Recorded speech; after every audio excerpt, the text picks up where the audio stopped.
are seeking the truth, we have to know, we have to be honest about it. Because it is benevolent for us, not for others. We are seeking the truth for ourselves, not for others. Another thing we have to remember, very humbly, that truth is what it is. We cannot change it, we cannot organize it, we cannot maneuver it. It is what has been and will be. And what is the truth? The truth is that you are the spirit. You are not this body, you are not this mind, you are not this ego, and you are not this conditioning.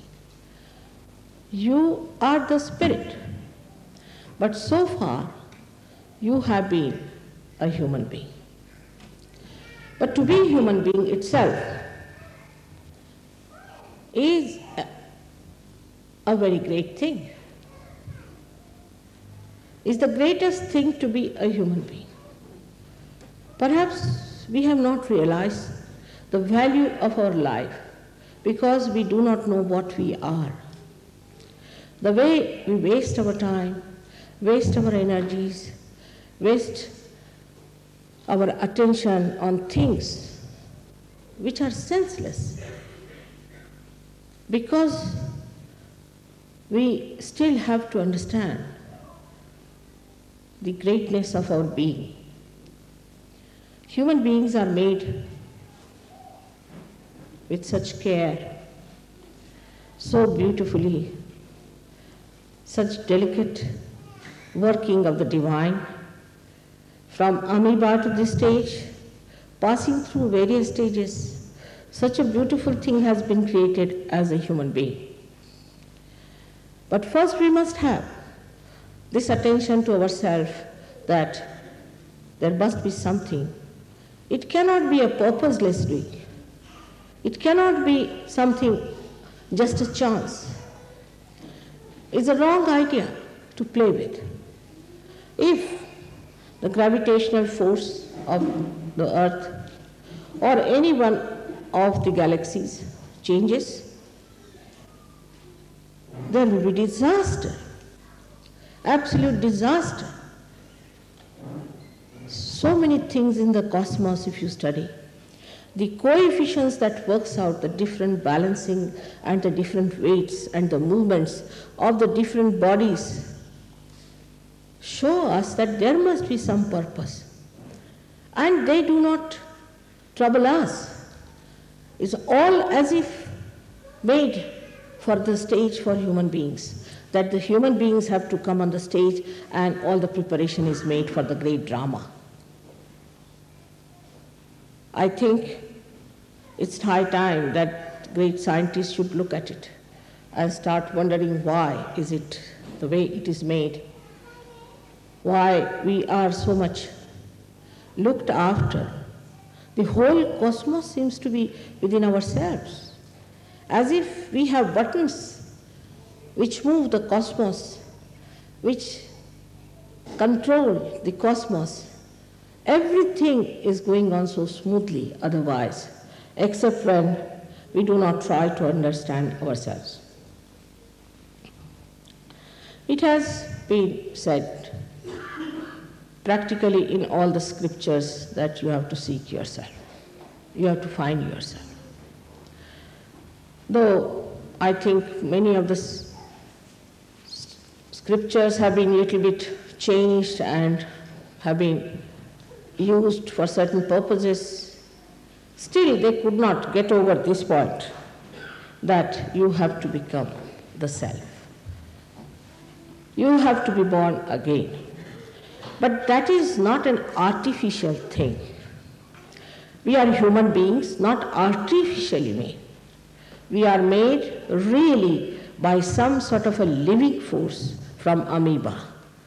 We are not just made with some sort of a thinking or a mental projection. It is not a mental projection by which we have been human beings. It is something spontaneously happening, a living force within us which has brought us to this stage, with a purpose, with a meaning. And now, at this stage, we are free to do what we like.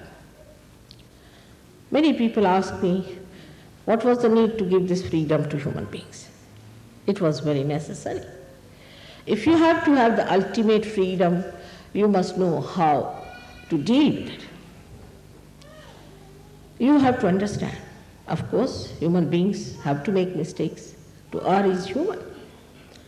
And we have to understand that this trial and error business has made us understand. Also, those who have not understood must understand that there must be a wiser, a surer way to achieve that goal of self-realization, of self-knowledge. Self-knowledge we do not have, we must admit very humbly. We have had no system by which we could know ourselves. But think of a computer that is a human being is. As soon as you see me, you know I am there. You don't have to go for programming. You don't have to consult anything. You don't have to use any kind of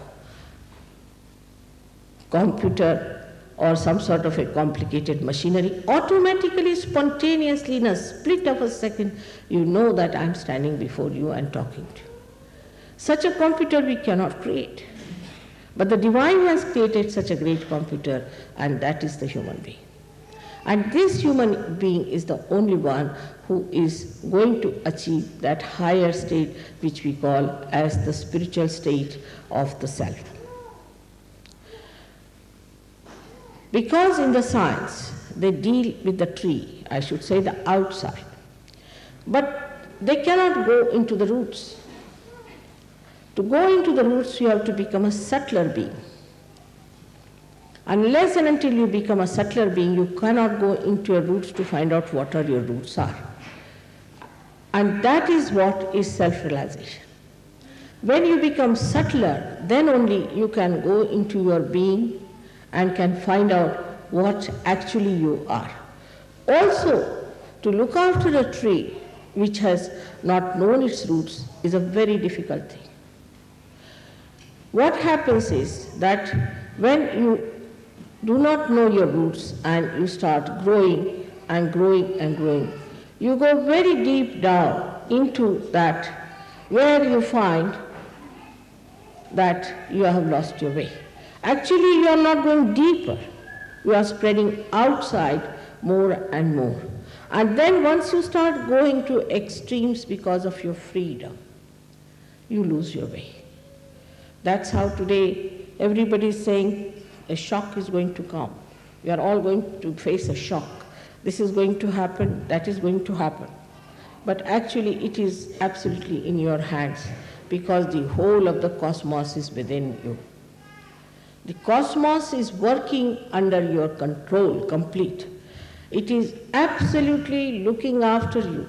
Every element is looking after you to preserve you, to guide you, to take you to the right thinking. But in your freedom, you have to achieve that. This is a very big condition, and there where we feel to understand. Even there are many who say there is nothing like divine, and there is nothing like God. In Russia I've been, and I've been to China, and all the communist countries, and they are, in a way, partially justified. Because what they found, those people who talk of God, those who say that we believe in God, and those who say that we believe in religion, can be irreligious. Anybody who can call himself a Christian, Hindu, Muslim, Sikh, Parsi, anything, is capable of any sin. Whatever he wants to do, he can do it. Nobody can say that because he was a Christian, he could not do it. So the whole concept of religion becomes a mental projection again, an artificial thing. But if a person is a self-realized person, he goes beyond temptations, beyond any kind of domination of any habits. He becomes a very strong person, very powerful person, and extremely compassionate. His compassion is active. It's not a compassion that I formed a charitable institution which lends money to people. It's not like that.